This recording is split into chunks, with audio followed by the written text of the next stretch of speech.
سبحان اللہ وبحمدہ سبحان اللہ العظیم استغفر اللہ ربی من کل ذنب وخطیۃ واتوب الیہ۔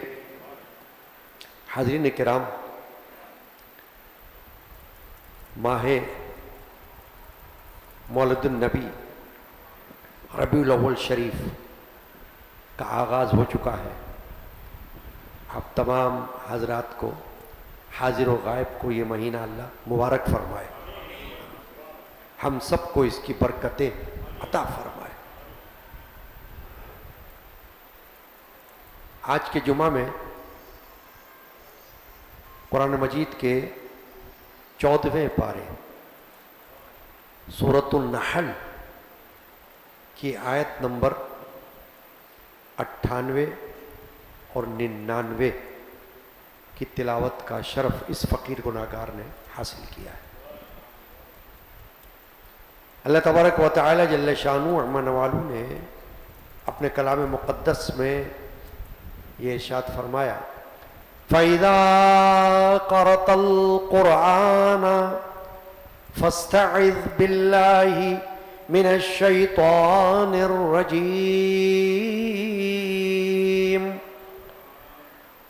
تو جب تم قرآن پڑھو تو اللہ کی پناہ مانگو شیطان مردود سے۔ إِنَّهُ لَيْسَ لَهُ سُلْطَانٌ عَلَى الَّذِينَ آمَنُوا وَعَلَى رَبِّهِمْ يَتَوَكَّلُونَ۔ بے شک اس کا کوئی قابو ان پر نہیں جو ایمان لائے اور اپنے رب ہی پر بھروسہ رکھتے ہیں۔ یہ دو آیات کریمہ کی تلاوت اس وقت ہوئی اور اس پر گفتگو مقصود ہے۔ آج کے جمعہ کا موضوع ہے استعاذہ یا تعوذ کے فضائل و مسائل۔ آپ کے علم میں ہے کہ یہ وقت جمعہ کا دن خطبے سے قبل، جمعہ کی نماز سے قبل حصول علم کا وقت ہے۔ یہ وقت جس میں آپ اس وقت یہاں موجود ہیں، یہ علم کے حاصل کرنے کا وقت ہے۔ نہ کوئی یہ سمجھے کہ خطبہ اور نماز تو بہت ضروری ہے، علم کا کیا ہے؟ خطبہ نماز بھی علم کے بغیر مکمل نہیں ہو سکتی۔ خطبہ نماز کا بھی علم حاصل ہونا ضروری ہے۔ تو علم جو ہے وہ بہت اولیت رکھتا ہے اور اس کا بڑا مقام ہے۔ تو یہ وقت ہوتا ہے خاص کر حصول علم کا، اگرچہ مختصر وقت ہوتا ہے، محدود وقت ہوتا ہے، مگر جتنا بھی اس میں آپ کو علم نصیب ہو جاتا ہے اس کو بہت بڑا سمجھنا چاہیے۔ علم کی تو اگر عین بھی مل جائے تو بڑی بات ہے۔ اب یہ جو آج کا موضوع ہے بڑا اہم موضوع ہے، اور قرآن مجید کی آیت شریفہ سے اس کا ثبوت مل رہا ہے۔ کیا مل رہا ہے؟ فَإِذَا قَرَأْتَ الْقُرْآنَ، تو جب تم قرآن پڑھو، جب تم قرآن پڑھو، قرآن کی تلاوت کرو۔ سب سے پہلے تو یہ جاننا چاہیے کہ قرآن کی تلاوت سمجھے ہوئے یا بغیر سمجھے ہوئے، دونوں طرح بہت افضل ہے۔ کوئی یہ نہ سمجھے کہ قرآن مجید صرف پڑھنا جس میں سمجھ تو ککھ بھی نہ آیا ہو وہ بیکار ہے۔ بیکار نہیں ہے۔ کیوں؟ کہ قرآن مجید اللہ تعالیٰ کا کلام ہے، مخلوق نہیں ہے، غیر مخلوق ہے، کلام الہی کہلاتا ہے، اور کلام الہی کا ایک ایک حرف مقدس ہے، اور کسی ایک حرف کا انکار کفر ہے۔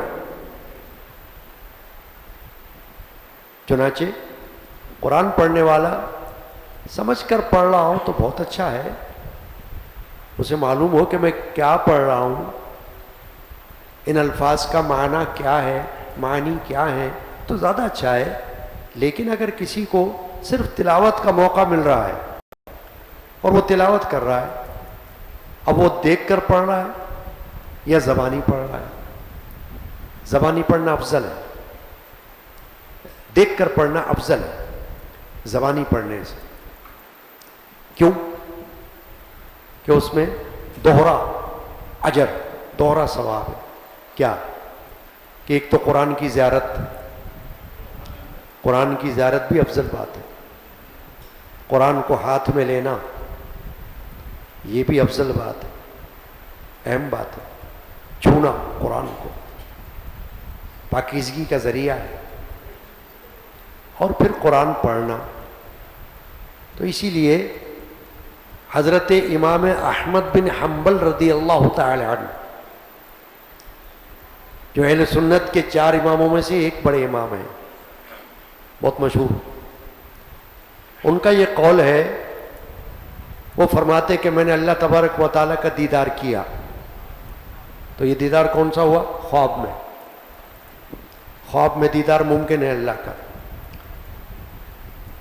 لیکن دنیا میں دیدار ناممکن ہے۔ آخرت میں تو ہوگا مگر دنیا میں نہیں ہے، مگر خواب میں ہو سکتا ہے۔ کس طرح ہوگا، کس کیفیت سے ہوگا، یہ تو وہ خواب والا ہی جان سکتا ہے۔ تو اس طرح کے خواب اور بھی علماء سے، بزرگان دین سے منقول ہے۔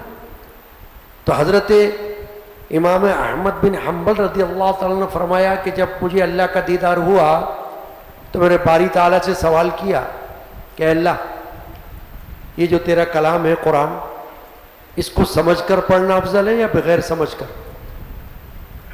تو جواب آیا دونوں طریقوں سے افضل ہے۔ یعنی یہ شک دور کر دو کہ سمجھ کر پڑھنا افضل ہے یا بغیر سمجھے، دونوں طریقوں سے افضل ہے، کیونکہ پڑھنا بھی ثواب سے خالی نہیں۔ تو یہ میں نے ضمناً بات کی۔ اصل موضوع کیا ہے؟ استعاذہ، اور دوسرا نام ہے اس کا اصطلاح تعوذ، یعنی اعوذ باللہ من الشیطان الرجیم، اس کو کہا جاتا ہے استعاذہ یا تعوذ۔ اور انسان مسلمان کی زندگی میں بڑی اہمیت رکھتا ہے، کافر کی زندگی میں اس کی کیا اہمیت ہے؟ اس کو کیا واسطہ؟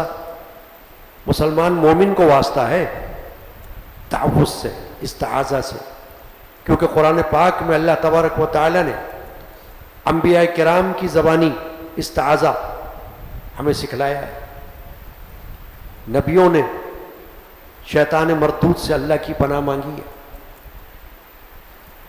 اور پھر ایک اور بات کہ قرآن مجید میں 2 سورتیں ایسی نازل ہوئی ہیں جن کا نام ہی المعوذتین ہے، معوذتین کہا جاتا ہے۔ وہ دونوں صورتیں آخری صورتیں، قل اعوذ برب الفلق، قل اعوذ برب الناس، ان صورتوں کا جو نام ہے وہ کیا ہے؟ معوذتین، اللہ کی پناہ مانگنا شیطان مردود سے۔ تو اس کے اندر مختلف باتوں سے اللہ کی پناہ اللہ کے رسول صلی اللہ علیہ وسلم نے مانگی ہے۔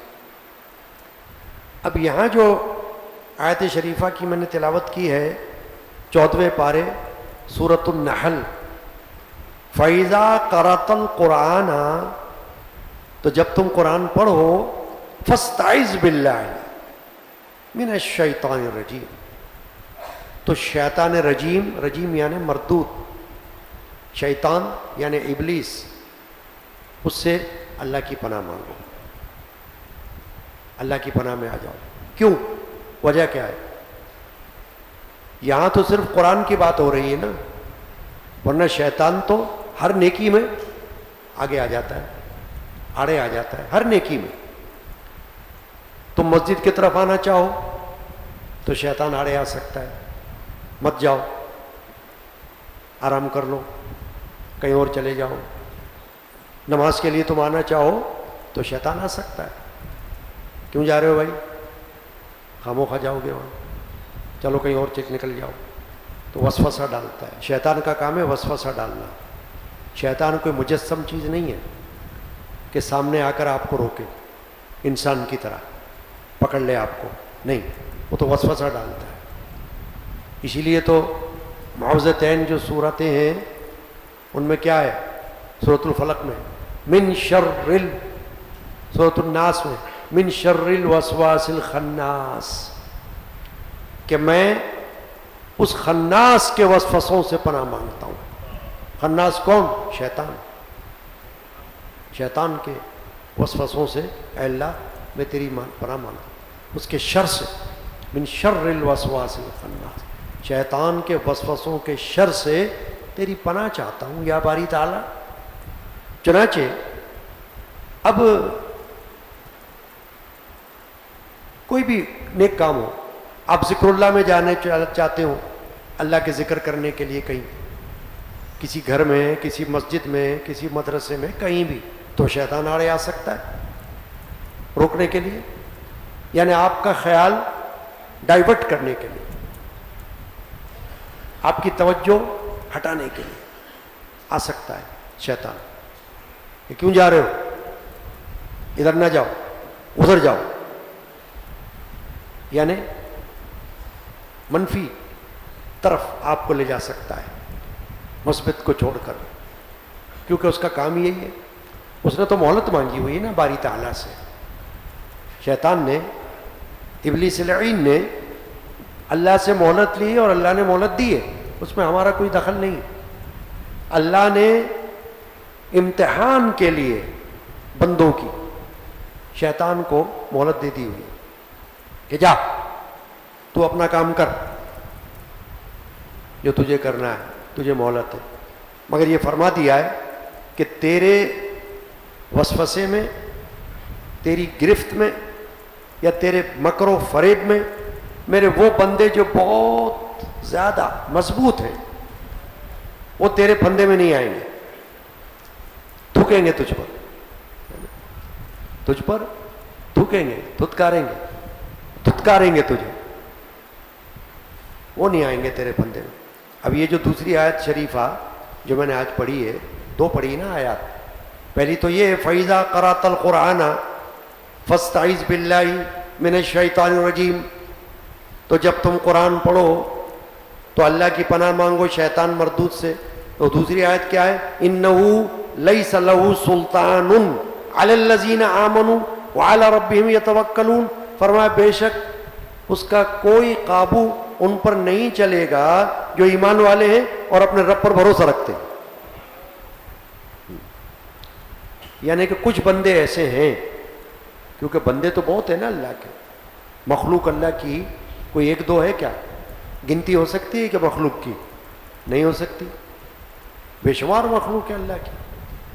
تو ان مخلوق میں اللہ تعالیٰ نے دو طبقات کر دی ہیں، کیٹیگریز، ایک وہ جن پر شیطان قابو پا سکتا ہے، اور ایک وہ جن پر شیطان قابو نہیں پا سکتا، کیونکہ وہ اس پر غالب آ جائیں گے، شیطان پر۔ شیطان مغلوب ہو جائے گا، وہ غالب ہو جائیں گے، ورنہ عام بندوں پر شیطان غالب ہوگا اور وہ مغلوب ہو جائیں گے۔ تو دنیا میں ایسا ہی تو ہوتا ہے، رات دن آپ کو نظر آتا رہتا ہے کہاں کہاں بندوں میں شیطان آ گیا ہے نا۔ صورت تو انسان کی ہے مگر شیطان آ گیا ان کے اندر، تو وہ شیطان جو ہے وہ اسی طرح غلبہ حاصل کرتا ہے۔ اب شیطان انسانوں میں بھی ہوتے ہیں اور شیطان جنات میں بھی ہوتے ہیں، اور ایک شیطان تو وہی ہے جو ابلیس ہے، شیاطین الانس والجن فرمایا اللہ نے، وہ اسی لیے فرمایا کہ انسانوں اور جنات کے شیاطین، کہ کچھ انسانوں میں بھی ایسے لوگ ہوتے ہیں جو انسان نما شیطان، کہ ان کے اندر ساری عادتیں، فطرت ان کی جو ہے، خصلتیں وہ شیطان والی ہوتی ہیں، کہلاتے ہیں انسان، تو کیا ہو گیا؟ کوئی بات نہیں، ہوتا ہے۔ اور اسی طرح جنات جو اللہ کی ایک الگ مخلوق ہے، شیطان بھی تو جنات میں سے ہے نا، ابلیس جن ہے نا اصل میں تو وہ، جس کو ہم شیطان کہتے ہیں وہ انسان تھوڑی ہے، وہ تو جن ہے، جن میں سے ہے وہ. اور جن کو اللہ نے آگ سے پیدا کیا ہے. تو جنات میں بھی کافر اور مسلمان اور خوش عقیدہ اور بد عقیدہ دونوں طرح کے جنات ہوتے ہیں، انسانوں کی طرح. کافر بھی، مسلمان بھی، اچھے عقیدے والے بھی اور برے عقیدے والے بھی جنات ہوتے ہیں. تو جنات میں بھی شیاطین ہوتے ہیں. تو ہر ایک سے اللہ کی پناہ، جو جس طرح کا بھی شیطان ہو اس سے اللہ کی پناہ مانگا جانا چاہیے، مانگی جانی چاہیے. اور حکم بھی ایسا ہی ہے. اب دیکھیں سورہ فصل، اس میں ایک آیت شریفہ ہے وَإِمَّا يَنزَغَنَّكَ مِنَ الشَّيْطَانِ نَزْغٌ فَاسْتَعِذْ بِاللَّهِ إِنَّهُ هُوَ السَّمِيعُ الْعَلِيمُ. اور اگر تجھے شیطان کا کوئی وسوسہ، کوئی وار پہنچ جائے تو اللہ کی پناہ مانگ، بے شک وہی سنتا ہے، جانتا ہے. یہ الگ آیت شریفہ ہے، کیونکہ قرآن میں جگہ جگہ اللہ نے شیطان سے اپنی پناہ مانگنے کا حکم دیا ہے. اب میں نے کیا عرض کیا تھا کہ نبیوں کو بھی شیطان تنگ کرتا رہا ہے. یہ الگ بات ہے کہ ان پر غلبہ حاصل نہیں کر سکتا. آپ دیکھیں نا، جو بندہ حج کرنے جاتا ہے وہ کنکریاں مارتا ہے کہ نہیں، رمی جمار جس کو کہتے ہیں، تو وہ کیا ہے؟ وہ شیطان پتھر کی صورت میں وہاں پر ہے، جو حضرت ابراہیم علیہ السلام کے راستے میں آیا تھا جب وہ اپنے بیٹے اسماعیل علیہ السلام کو اللہ کی راہ میں قربان کرنے کے لیے لے کر جا رہے تھے. تو 3 جگہ اس نے ٹانگ اڑائی اپنی، 3 جگہ ابراہیم علیہ السلام کو روکنے کی کوشش کی، نہیں رکے، اور اللہ تعالیٰ نے اس کو وہاں پر جامد کر دیا. اب تک دیکھیں آپ، ہر حاجی جو جاتا ہے حج کرنے تو وہ یہ بھی عمل کرتا ہے نا، واجب عمل ہے، کنکریاں مارتا ہے نا شیطان کو، تو وہ شیطان جو ہے اس صورت میں وہاں پر نظر آتا ہے کہ وہ پتھر کا بنا ہوا ہے. اب یہ عرض کر رہا ہوں استعاذہ کے بارے میں کہ یہ جو استعاذہ اور تعوذ ہے یہ ہر نیکی کے راستے میں جب شیطان آ جاتا ہے تو اس وقت پڑھ لینا چاہیے. بعض احادیث میں برے خواب کی صورت میں، جیسے بندہ سویا ہے اور اس کو کوئی ڈراؤنا خوفناک خواب آ گیا تو وہ شیطان کی طرف سے ہوتا ہے. کیوں کہ خوابوں کی جو اقسام ہیں ان میں ایک خواب وہ ہیں جو بالکل بے مقصد، کوئی مقصد نہیں ان کا، آ جاتا ہے اور بس چلا جاتا ہے، بے مقصد. اور ایک خواب وہ ہوتے ہیں کہ جو بشارات والے ہوتے ہیں، خوشخبریاں، جن کے اندر آپ کو کوئی خوشخبری بتائی جاتی ہے اور بار بار بھی آئے گا وہ خواب اگر وہ بشارت والا ہے تاکہ آپ اس پر عمل کرو. اور ایک خواب وہ ہے جو شیطان کی طرف سے آتا ہے، خوفناک یا کوئی وسوسے والا شیطان ہے نا. اب زندگی میں بھی تو ایسا ہو سکتا ہے. ایک حدیث پاک ہے، حضور اکرم صلی اللہ علیہ وسلم نے فرمایا کہ ایک شخص سے یہ سوال کیا گیا کہ مخلوق کو کس نے پیدا کیا؟ اس نے کہا اللہ نے. کہا جنات کو کس نے پیدا کیا؟ اللہ نے. فرشتوں کو کس نے پیدا کیا؟ اللہ نے. تو پھر سوال کرنے والے نے کہا کہ اللہ کو کس نے پیدا کیا؟ حضور نے فرمایا جب یہ بات آ جائے تو اعوذ باللہ پڑھو، لاحول پڑھو، دھتکارو اس کو، شیطان کو، کیونکہ وہ دل میں ایسا ایسا وسوسہ ڈال دیتا ہے، سوال ڈال دیتا ہے کہ اچھا سب کو اللہ نے پیدا کیا تو پھر اللہ کو کس نے پیدا کیا؟ ایسا سوال ڈال دے گا وہ. تو اس لیے بچنے کا حکم ہے. تو اگر خواب میں کسی کو ڈراؤنا کوئی منظر نظر آ جائے تو حدیث پاک میں حکم ہے کہ جب آنکھ کھلے تو بائیں طرف 3 بار تھتکار دو، تھو تھو تھو کرو اور پہلو بدل کے سو جاؤ، یعنی اپنے آپ کو اپنی کیفیت کو، اپنی ہیئت کو تبدیل کر دو. یہ خواب ڈراؤنا دیکھنے کی صورت کا حکم ہے. اسی طرح جب غصہ آ جائے تو حدیث پاک میں حکم ہے کہ اگر کھڑے ہوئے ہو تو بیٹھ جاؤ، بیٹھے ہوئے ہو تو لیٹ جاؤ، اور اعوذ باللہ من الشیطان الرجیم پڑھو. یہ جو الفاظ ہیں فَإِذَا قَرَأْتَ الْقُرْآنَ فَاسْتَعِذْ بِاللَّهِ مِنَ الشَّيْطَانِ الرَّجِيمِ، اس میں اس طرح تو نہیں ہے کہ اعوذ باللہ من الشیطان الرجیم، قرآن میں اس طرح تو نہیں ہے، مگر حدیث میں ہے اعوذ باللہ من الشیطان الرجیم. یہ الفاظ وہ کیسے ہیں کہ بخاری شریف کی ایک حدیث ہے کہ دو بندے لڑ رہے تھے آپس میں، اور سرکار دو عالم صلی اللہ علیہ وسلم وہاں آ گئے، تشریف لے آئے. بندے لڑائی کرتے ہیں نا، جھگڑا کرتے ہیں آپس میں، ابھی بھی تو ہوتے ہیں نا، لوگ جھگڑ لیتے ہیں معمولی بات پر، ماں باپ کی گالیاں تک دیتے ہیں، گریبان تک پکڑ لیتے ہیں، اور خسیس چیزوں پر قتل تک کر دیتے ہیں. تو یہ ہوتا ہے نہیں ہوتا ہے؟ کوئی انہونی بات تو نہیں ہے نا جو میں کر رہا ہوں، انوکھی بات تو نہیں ہے. آپ دیکھتے رہتے ہیں، سنتے رہتے ہیں کہ معمولی باتوں پر جان سے مار دیا. تو یہ کیا ہے؟ شیطان آ جاتا ہے نا، وسوسہ ڈال دیتا ہے، مار دو. تو حدیث پاک ہے بخاری شریف، صحیح بخاری شریف کی حدیث کے سرکار دو عالم صلی اللہ علیہ وسلم موجود تھے اور دو بندے لڑ رہے تھے. تو حضور نے فرمایا کہ میں ایک کلمہ ان کو بتاتا ہوں، اگر یہ وہ کلمہ پڑھ لے تو ان کا غصہ ختم ہو جائے گا. تو ایک شخص نے جا کر ان کو کہا، ان دونوں میں سے دونوں کو کہا بلکہ، کہ سرکار دو عالم صلی اللہ علیہ وسلم یہ فرما رہے کہ اگر تم یہ کلمہ پڑھ لو اعوذ باللہ من الشیطان الرجیم تو تمہارا غصہ دفع ہو جائے گا، رفع ہو جائے گا. تو حدیث میں الفاظ اس نے کہا کیا میں پاگل ہوں؟ اس نے یہ کہا کیا میں مجنون ہوں؟